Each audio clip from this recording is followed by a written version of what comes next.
iyadoo ay wadada isku xidhi doonto gobolada Togdheer iyo Sanaag ee loogu magac daray Siiraanyo Road ay si habsami ah isla markaana xawli dheer u socoto ayaa madaxweyne ku-xigeenka Jamhuuriyadda Soomaaliland Mudane Cabdiraxmaan Cabdullaahi Ismaaciil Saylici oo ka soo laabtay daafurkii shirka nabadaynta ceelafweyn waxa uu kormeer ku tagay qaybta galbeed ee magaalada Waridaad oo waqtigan ay ka socoto dhismaha wadadaasi waxaana wafdigu uu hogaaminayay madaxweyne ku-xigeenka halkaas ku soo dhaweeyay wasiirka wasaaradda horumarinta wadooyinka iyo gaadiidka Jamhuuriyadda Soomaaliland MARAY ku-xigeenka hay'adda wadooyinka iyo shaqaalaha gacanta ku haya dhismaha wadadaasi maayirka degmada Waridaad iyo qaar kamid ah odayaasha magaaladaasi ayaa ka marxaati kacay xawliga ay u socoto waqtigan dhismaha wadadu halkan waxaynu isugu soo baxnay inaynu ku soo dhaweeyno madaxweyne ku-xigeenka Jamhuuriyadda Soomaaliland Mudane Cabdiraxmaan Saylici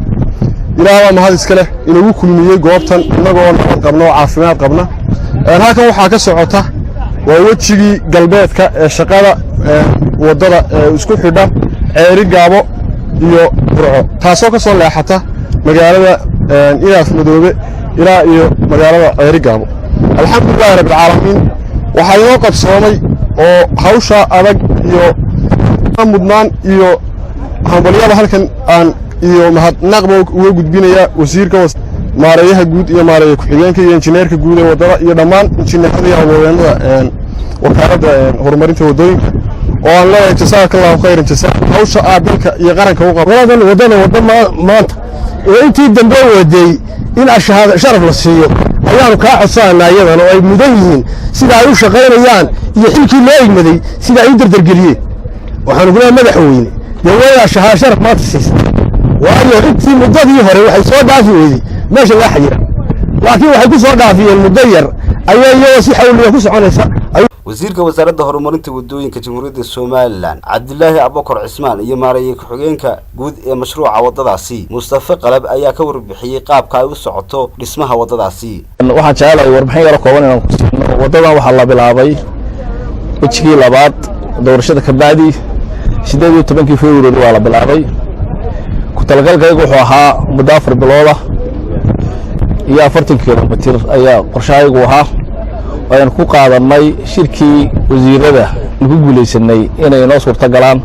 42 kilomitir oo qaybna tahay final oo sidoo loo kala tahay oo la saarayo leeyirka qayb ka midna tahay paved oo ah inaynu saarnay daamkii la saaray oo dhamaystiran alxamdulillah dhalinyaradani waa dhalinyaro way aragnimo leh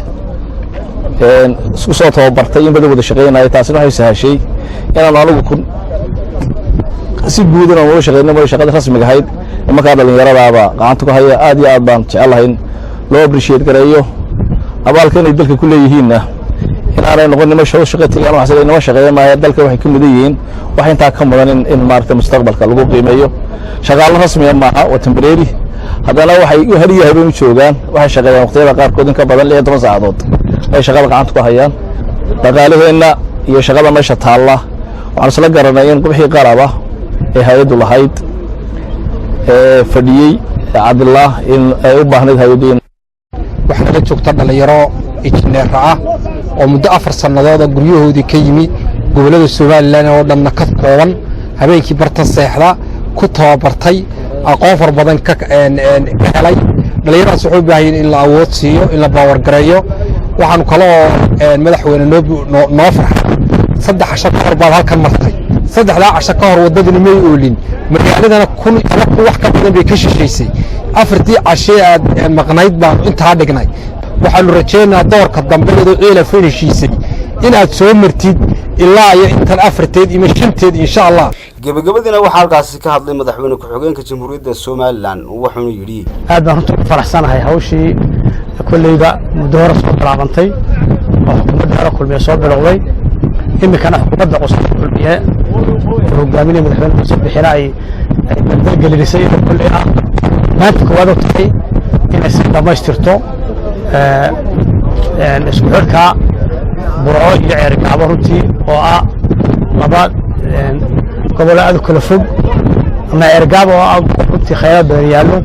gobolka ka go'an waddankana aad uga go'naa runtii mudnaanta loo siiyay maadaama laga go'naa oo faha wadda xumada ay keentay inay dalal kale ku xidhnaadaan dhaqaalahoodu ay keentay waa asaasa mudnaanta koowaad loo siiyey aad iyo aad ugu faraxsanahay maanta inay haweenada wasaaradda iyo wakaaladda iyo shaqaaluhu ay